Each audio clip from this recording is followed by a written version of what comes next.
Welcome to Shadowy Delights, where tonight, we're diving into 3 spine-tingling tales of ordinary women facing extraordinary terror. From eerie intruders and haunted homes to sinister shadows lurking in the dark, these stories will keep you on the edge of your seat. If you're new, make sure to subscribe for more Shadowy Delights. I thought it would be just another quiet Friday night. I had just moved into my new apartment a few weeks ago, and I was looking forward to a relaxing evening by myself. I curled up on the couch with a glass of wine and a good book. The apartment was silent, save for the occasional creak of the old building settling. It felt cozy and safe, the perfect place to unwind after a long week. As the hours ticked by, I started to get sleepy. I decided to head to bed, so I locked the front door, turned off the lights, and made my way to my bedroom. As I was brushing my teeth, I heard a faint scratching noise. At first, I thought it was just my imagination. Maybe a branch tapping against the window. But then I heard it again, this time louder and more insistent. I walked towards the living room, my heart pounding. The scratching was coming from the front door. I peered through the peephole, but all I could see was darkness. I hesitated for a moment, then decided to open the door a crack to see what was going on. There was nothing there. I sighed in relief and closed the door, making sure to lock it again. But as I turned around, I felt a cold draft. The window in the living room was wide open. I know for a fact I had closed it earlier. I froze, every hair on my body standing on end. I grabbed my phone and dialed 911, but as I was explaining the situation to the dispatcher, I heard a soft, eerie whisper behind me. "You're not alone." I spun around, but no one was there. I quickly locked myself in the bedroom and waited for the police to arrive. They searched the apartment but found no signs of anyone. The window was securely locked, and there was no sign of forced entry. They told me it was probably just my nerves, maybe I had forgotten to close the window. But I know what I heard. And now, every time I hear the slightest noise in that apartment, I can't shake the feeling that I'm not alone. The next night, I was determined to figure out what was going on. I set up a few cameras around the apartment, hoping to catch any movement. I also made sure all the windows and doors were locked before I went to bed. Around midnight, I was jolted awake by the sound of footsteps. They were slow and deliberate, like someone was trying to be quiet.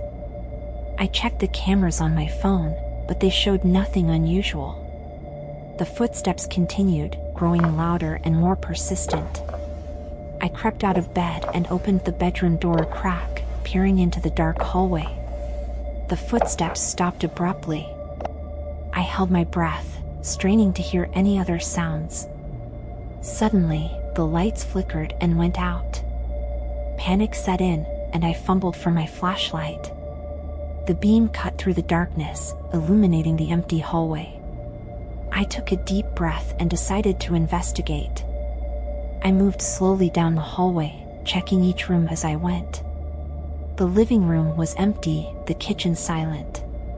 But when I reached the bathroom, I saw something that made my blood run cold. Written on the mirror, in what looked like condensation, were the words, "I'm still here." I stumbled back, dropping the flashlight. It rolled across the floor, casting eerie shadows on the walls. I grabbed my phone and called 911 again, my hands shaking. The dispatcher assured me that help was on the way, but I felt a growing sense of dread. The police arrived and searched the apartment again, but found no evidence of anyone else being there. They suggested I stay with a friend for the night, but I was determined to stay and figure out what was happening. I thanked them and locked the door after they left. I sat on the couch, trying to calm my racing heart. I must have dozed off, because the next thing I knew, it was morning. The apartment was quiet, and for a moment, I wondered if I had imagined the whole thing. But then I saw the message on the mirror. I decided to install more security measures, including a high-tech alarm system and motion detectors. For a few days, things seemed to return to normal. But the feeling of being watched never went away. Every time I walked into a room, I felt a presence, like someone was standing just out of sight. One night, I woke up to the sound of the alarm blaring. I grabbed my phone and checked the cameras. There, on the screen, I saw a shadowy figure moving through the living room. My heart pounded as I watched it approach the bedroom door. I jumped out of bed and locked the door, barricading it with a chair. The figure paused, then slowly turned and walked back down the hallway. I could hear the faint sound of breathing just outside the door. I called 911 once again, my voice trembling as I described the situation. The operator stayed on the line with me until the police arrived. They searched the apartment thoroughly this time, but the figure was gone. The only evidence was the message on the mirror, now smudged and fading. The police suggested I move, and I didn't argue. I packed my things and left the apartment the next day. I never found out who or what was haunting me, but I couldn't shake the feeling that it was still watching, waiting for its next chance. A few months ago, I agreed to house sit for my friend Jenny while she went on vacation. Her house was this old creaky place on the edge of town. It had charm, she said, but to me, it was just plain creepy. Still, I figured it would be a few easy days of watching TV and raiding her fridge. The first night was uneventful, though the house made a lot of strange noises. I kept hearing these random creaks and groans, but I chalked it up to the age of the place. Around midnight, I decided to go to bed. I made sure all the doors were locked, turned off the lights, and settled into the guest room. I must have been asleep for a few hours when I woke up to a sound that sent chills down my spine. It was the unmistakable creak of floorboards, like someone walking around. I lay still, straining my ears. The sound was coming from downstairs. I grabbed my phone and tiptoed to the top of the stairs. I could hear the footsteps clearly now, moving slowly through the living room. I dialed Jenny's number, but there was no answer. My heart was racing, but I knew I had to check it out. I couldn't just stay up there imagining the worst. I crept down the stairs, every step feeling like it took an eternity. When I reached the bottom, I could see a faint light coming from the kitchen. I slowly made my way towards it, holding my breath. As I rounded the corner, I saw a figure standing by the counter. It was a man, his back to me. I froze, too terrified to move. He hadn't noticed me yet.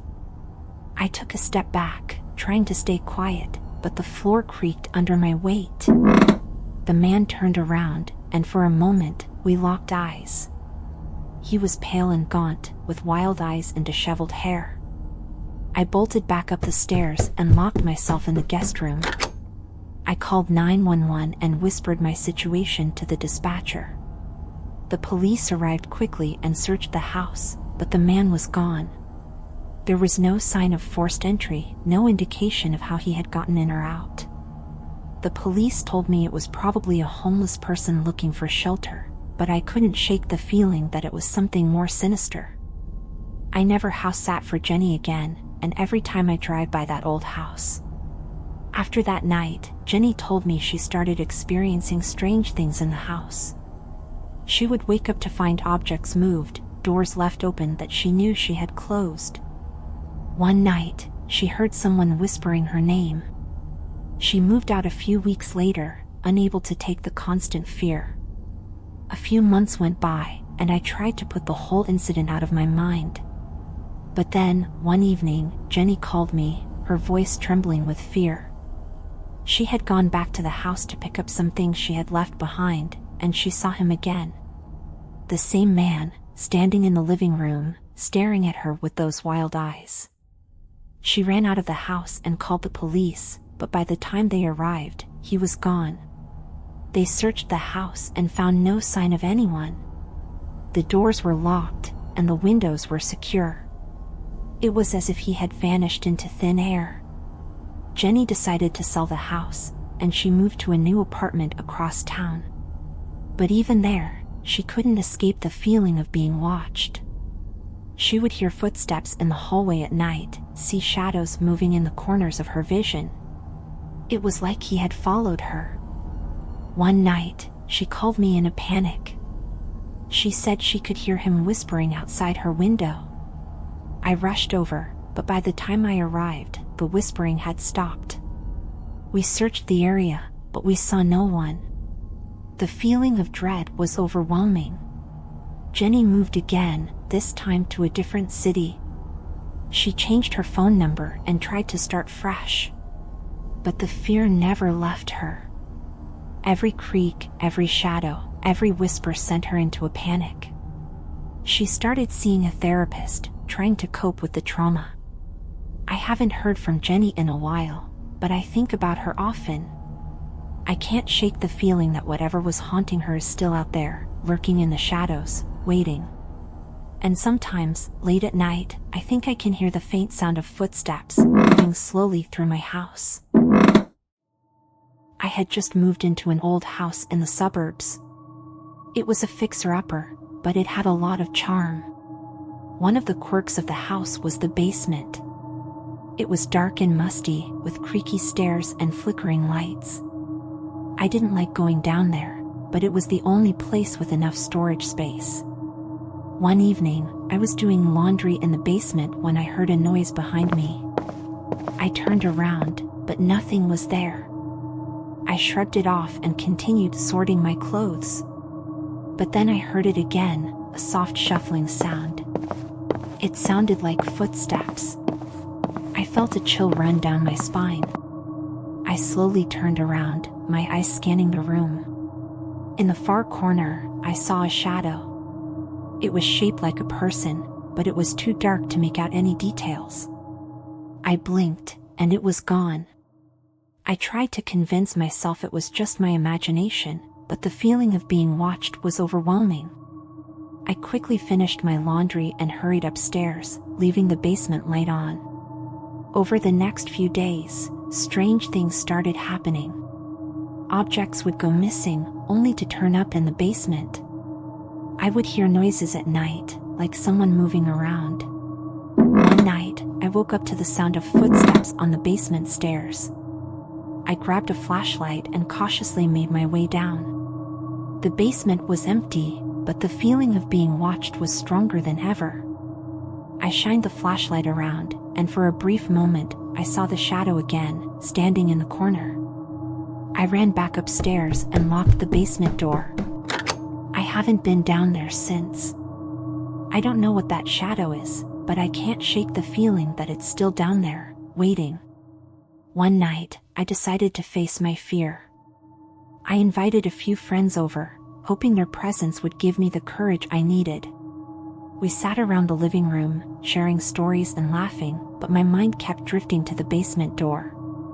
Eventually, I told them about the shadow.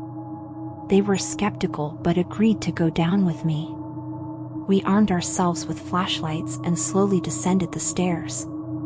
The basement was cold and dark, the air thick with tension. We moved through the room, checking every corner. Just when we were about to give up, one of my friends gasped. She pointed to the far wall, where a faint shadow was slowly moving. We all saw it, a dark figure, barely visible in the dim light. Panic set in, and we ran back upstairs, slamming the door behind us. We tried to rationalize what we had seen, but there was no logical explanation. The shadow was real, and it was watching us. That night, we all slept in the living room, too afraid to go back to our own homes. The next morning, we decided to investigate further. We searched the house for any signs of someone living in the basement, but found nothing. The windows were sealed, and the door was locked from the inside. Desperate for answers, I called a local historian. He told me that the house had a dark history. Decades ago, a man had lived there with his family. One night, in a fit of rage, he had killed his family and then took his own life in the basement. Since then, the house had been plagued by strange occurrences. The historian suggested I have the house blessed by a priest. I was skeptical, but at this point, I was willing to try anything. The priest came and performed the blessing, but the feeling of being watched never went away. I decided to move out, unable to live with the constant fear. I sold the house and found a new place across town. But even now, I can't escape the memory of that shadow. Every time I walk into a dark room, I feel its presence, lurking just out of sight. I often wonder if the new owners have experienced anything strange. I hope they never have to face the same terror. But deep down, I know that the shadow is still lurking, waiting for its next victim.